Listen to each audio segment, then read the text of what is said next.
Okay, so remember when I told you guys that that the Trump prison reform law was not for us, and that he will be using that to get his own people out of jail when they are convicted?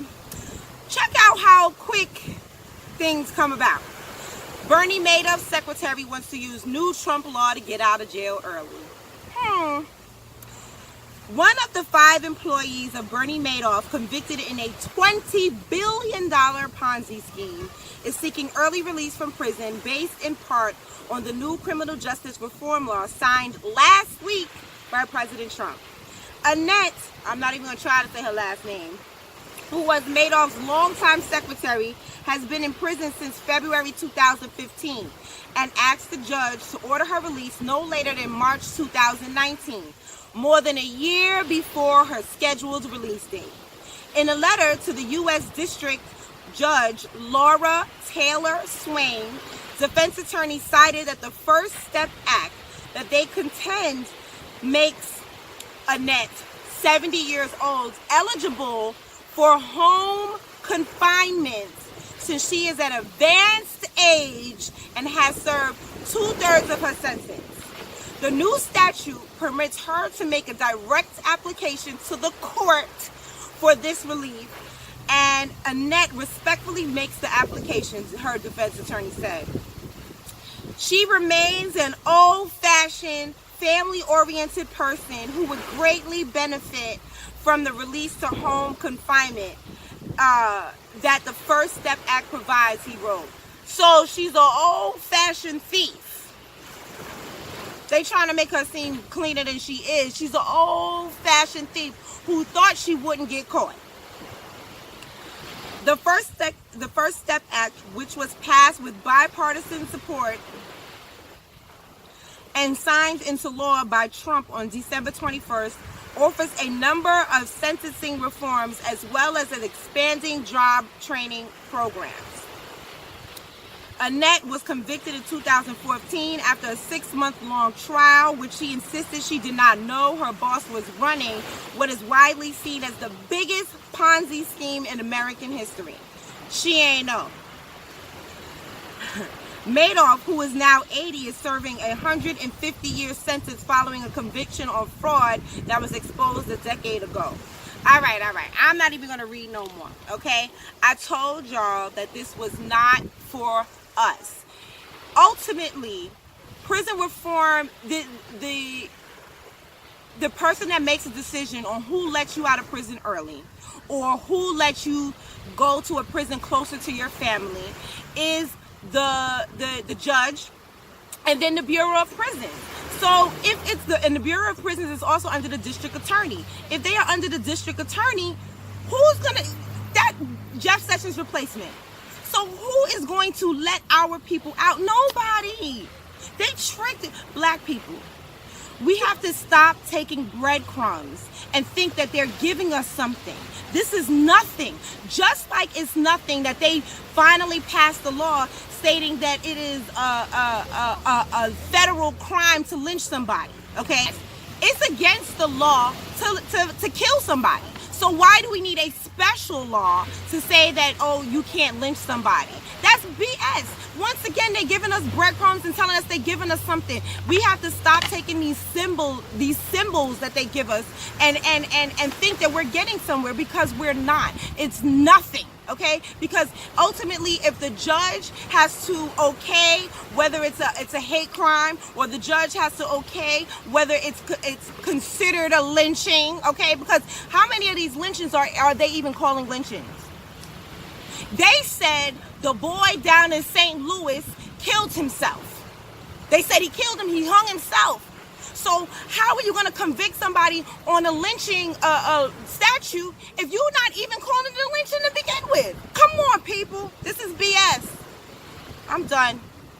So if you guys have seen my live, I've mentioned a couple of times about this prison reform bill and how I feel that it is Trump's way of pre-paving the way to be able to get his family members and his close friends off as they all get marched into jail, like one by one. They are falling like a house of cards, okay?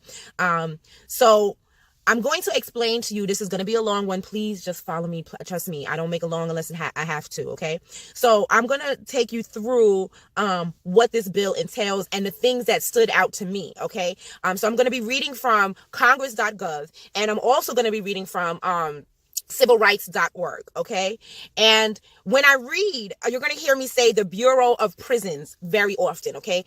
When you think of the Bureau of Prisons, I want you to think of the Attorney General. Okay. So the Attorney General used to be Jeff Sessions. Jeff Sessions was so horrible that Coretta Scott King wrote letters trying not to get him in advancement in his legal career with his home state. Okay. So that's how bad he was. But Trump picked him for Attorney General because of that, pretty much. Right. And then Jeff Sessions, as a lawman, he recused himself of the Mueller investigation, which Trump gave him so much smoke that Jeff Sessions then recently stepped down from Attorney General. So right now, the acting Attorney General is Matthew Whitaker, okay? But every time I say the Bureau of Prisons, I'm just going to just think about Jeff Sessions' replacement, because Trump has not appointed the new Attorney General yet, okay? So I'm just going to say Jeff Sessions' replacement, okay? Because I want you to get that picture in your head, okay? So every time I say the Bureau of Prisons, understand that the Bureau of Prisons is under the Attorney General's office, Jeff Sessions' replacement. All right, let's go. So Title 1, recidivism reduction. The Bureau of Prisons, Jeff Sessions, must implement the risk and needs assessment system. The bill modifies the computation of a good time credit and allow a prisoner to earn a maximum of 54 days per year of the sentence imposed instead of 54 days per year of the sentence actually served. Okay, that sounds really good until you think about the fact that Jeff Sessions is the one who's going to implement this risk assessment. Okay, and this is from civilrights.org. The act purports to offer to people in prison the chance to earn time credits toward early release and pre-release custody, but by building and placing a risk and a needs assessment algorithm in the hands of Attorney General Jeff Sessions, one not to be required to be designed or tailored for the individuals that it is meant to judge. And I'm going to correct that, and it is designed to hit the individuals, to accommodate the individuals that is meant to judge. It's not for us. We risking embedding deep racial and class bias into decisions that heavily impact the lives and futures of federal prisoners and their families. They don't care. Okay, this is so they can get their people off. All right. Researchers have shown that risk assessment tools applied in sentencing decisions in Florida meant to predict recidivism were twice as likely to be wrong when evaluating Black people as white people. One of the first independent studies analyzing the use of risk assessment in pre-trials showed that decision makers using risk assessment tools, in this case Kentucky judges, ignored their results over time. Okay? Because why? Because ultimately it's by the Bureau of Prisons. Ignored the results over time while also overseeing an increase in failures to appear at court and an increase in pre-trial arrests. And further recent analysis showed that the risk assessment tools are as accurate as a prediction made by a random human selected over the internet. And it goes on to talk about how we can't have this, blah, blah, blah. Okay. Now, Section 3. The Government Accountability Office, same thing, okay? Jeff Sessions must audit the use of the risk and needs of the assessment system at the Bureau of Prisons. So Jeff Sessions is going to evaluate Jeff Sessions. Okay? This is misplaced incentive, effectively reducing recidivism. This is from the Civil Rights Org. Effectively reducing recidivism requires targeting those most likely to reoffend with rehabilitative programming. Yet under this bill, only minimum and low-risk prisoners would be allowed to redeem their earned time credits. So who do you think that they're going to deem as minimum and low risk? Nobody with melanin. Okay, so I'm just going to keep going. The overbroad list, this is also from Civil Rights, the overbroad list of exclusions. The majority of people in prison will eventually be released. Categorically excluding the entire groups of people from receiving early release credits will undermine the efforts to reduce prison overcrowding. And I say this bill is not to reduce prison overcrowding. This is to get Trump's people out of jail when they are subsequently convicted, because you see they falling like dominoes, okay? Title 2. Is the Bureau of Prisons secure firearm storage? That's basically about correctional officers being able to use their firearms when they're not at work, or hold them when they're not at work or outside the prison or whatever. None of our business. Restraints on pregnant prisoners prohibited. That should go without saying, but okay. Now, more juice. Title 4, Miscellaneous Criminal Justice, okay? Section 401, the bill amends the federal criminal code to direct the borough prisons, Jeff Sessions, to place a prisoner in a facility that is not more than 500 miles away from the prisoner's primary residence, subject to bed availability and prisoner's security designation, to specify that the designation of prison placement is not reviewable by a court. So now, the Bureau of Prisons, Jeff Sessions, has the right to move anybody wherever he wants. He can keep you under 500 miles away from wherever, or he cannot. And this is not reviewable by a court, which means you can't fight it. Okay, once again, not for melanated people. All right, Section 402. The Bureau of Prisons, Jeff Sessions, must place low-risk prisoners on home confinement for the maximum amount of time permitted. You already know who that's going to be for. The bill amends Second Chance Act of 2007 to reauthorize FY 2022 and modify eligibility for elderly offender early release pilot program. Honey, aren't most of these people that they're indicting over a certain age? Okay. The Borough of Prisons must, as a part of pre-release planning procedures, help a prisoner obtain identification, including social security card, driver's license, other official identification, and birth certificate. Okay, that's good.